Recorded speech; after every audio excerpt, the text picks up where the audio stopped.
History remembers many great crimes, but some become legends, not for the justice they delivered, but for the mysteries they left behind. This is the story of Mary Cecilia Rogers, a beautiful young woman from New York whose life was cut short in 1841. Her murder shocked a city, baffled detectives, and captured the imagination of one of America's greatest writers, Edgar Allan Poe. Poe took her tragedy and transformed it into the first crime novel based on a real murder. But behind the fiction lies a true case, one filled with unanswered questions, shady suspects, and a city gripped by fear.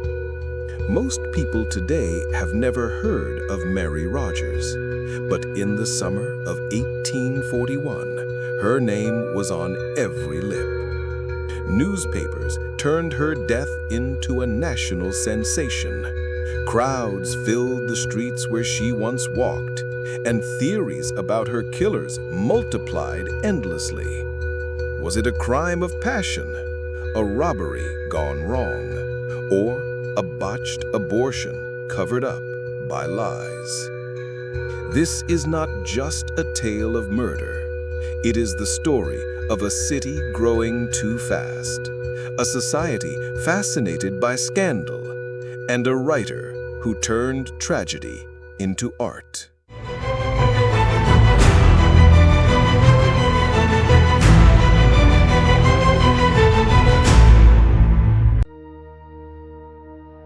Before she became a mystery, Mary was a symbol of beauty and charm in Manhattan.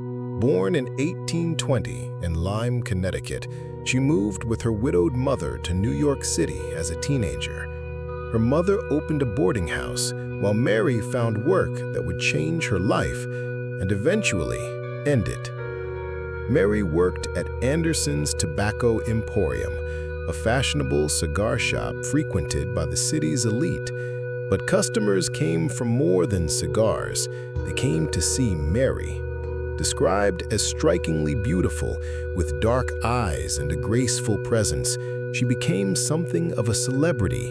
Men crowded the shop, poets wrote verses about her, and the press dubbed her the beautiful Cigar Girl. New York in the 1830s and 1840s was a city of contrasts. Mansions stood beside slums, industry boomed while crime flourished, and gossip was as powerful as politics. Mary embodied this world, a working-class girl elevated into high society's gaze simply because of her beauty. But beauty brought danger. It made her an object of obsession. Mary's life seemed ordinary on the surface, but rumors swirled around her. Some said she was engaged. Others claimed she had wealthy suitors. There were whispers of scandal, jealousy, and dark secrets. All of this set the stage for her disappearance and her violent end.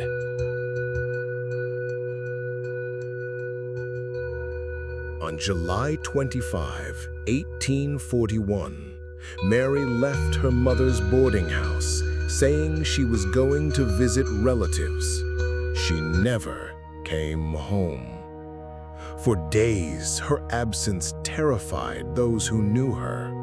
Her fiancé, Daniel Payne, searched desperately, but no word came. 3 days later, boatmen on the Hudson River made a grim discovery. Near Hoboken, New Jersey, they found the body of a young woman floating in the water. Her face was battered, her clothes torn, and the marks on her neck told a chilling story. She had been strangled. When the body was identified as Mary Rogers, the city erupted. Newspapers seized the case with feverish intensity. Headlines screamed about the beautiful Cigar Girl murder, and ordinary citizens followed every detail as though it were theater. Thousands gathered near the spot where she was found, some even taking pieces of the shoreline as souvenirs. The tragedy became entertainment, but beneath the spectacle was a horrifying crime. Who killed Mary Rogers and why? Police launched an investigation, but from the very beginning, the case was plagued with incompetence. Suspects came and went. Rumors flooded the press. Some said she had been attacked by a gang. Others insisted it was a jealous lover. One theory suggested an abortion had gone wrong, covered up by her doctors. Whatever the truth, one fact was clear. Mary Rogers was dead, and justice was slipping further away.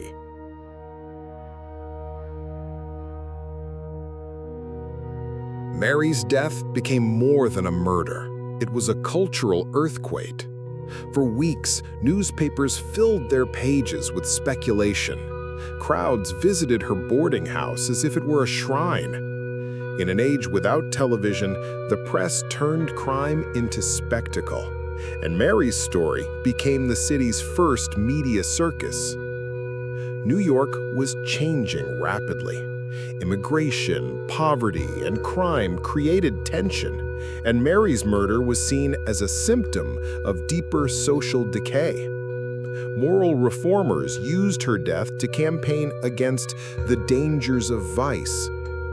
Writers filled columns with warnings about the city's corruption. But behind the moralizing was something simpler: fascination. Ordinary people couldn't resist the tale. Mary was beautiful, young, mysterious. Her life touched both the upper and lower classes. She became a tragic heroine, immortalized in penny presses and broadsheets. Yet for all the noise, the truth grew murkier. Witnesses contradicted themselves.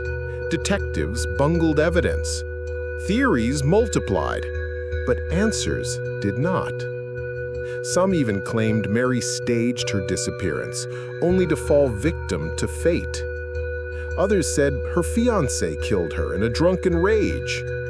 Daniel Payne himself later died mysteriously, his body found near the very spot where Mary's corpse was recovered, with a suicide note that read, "To the world, here I am on the spot. God forgive me for my misspent life." Mary's murder was becoming less a case to solve and more a story to consume. And that's exactly how Poe saw it.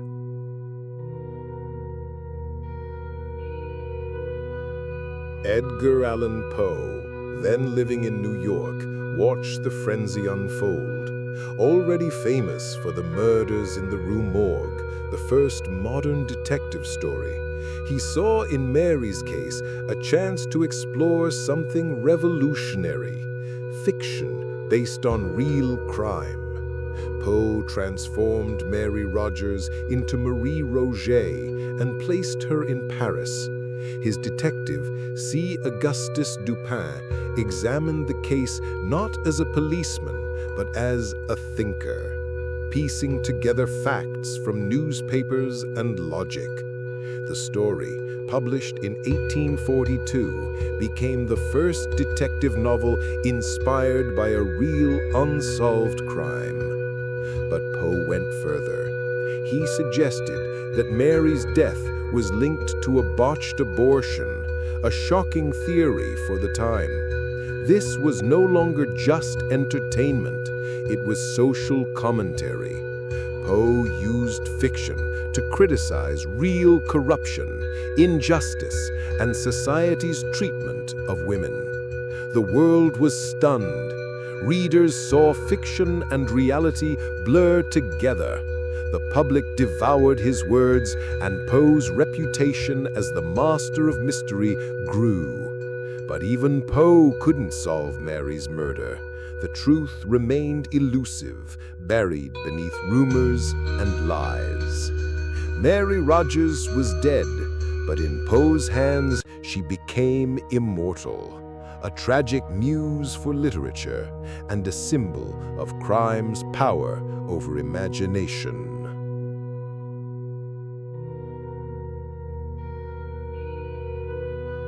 One of the darkest and most controversial theories was that Mary's death was the result of a failed abortion. Abortion was illegal in 1841, but backstreet procedures were common and dangerous. Some believed Mary sought one in secret, possibly pressured by her fiancé or another lover. According to this theory, complications led to her death.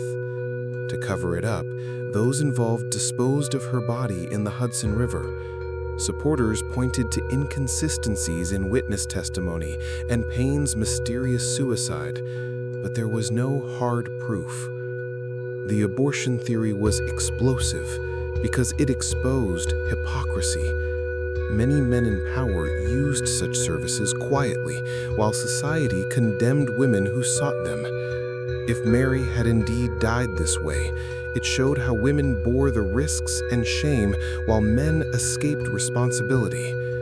For reformers, Mary became a symbol, not just of beauty and tragedy, but of the dangers faced by women in a society that gave them few choices. But the theory remained speculation, never confirmed. Like much of her story, it existed in the gray zone between fact and myth.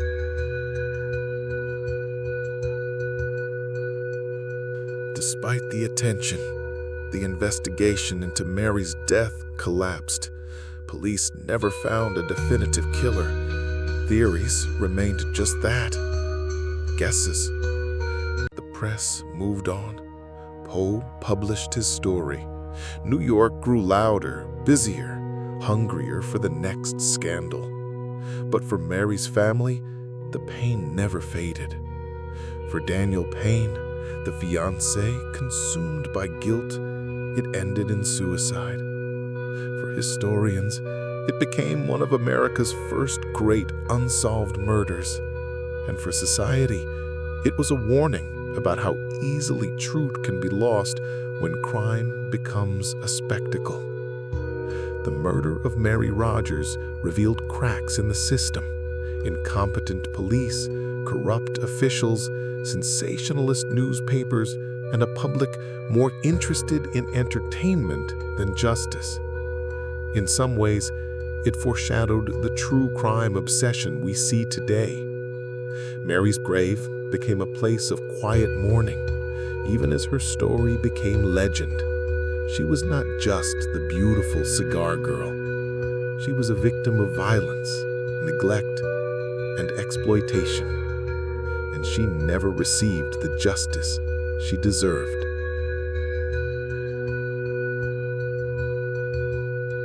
Mary Rogers' murder remains unsolved to this day, but her legacy is profound.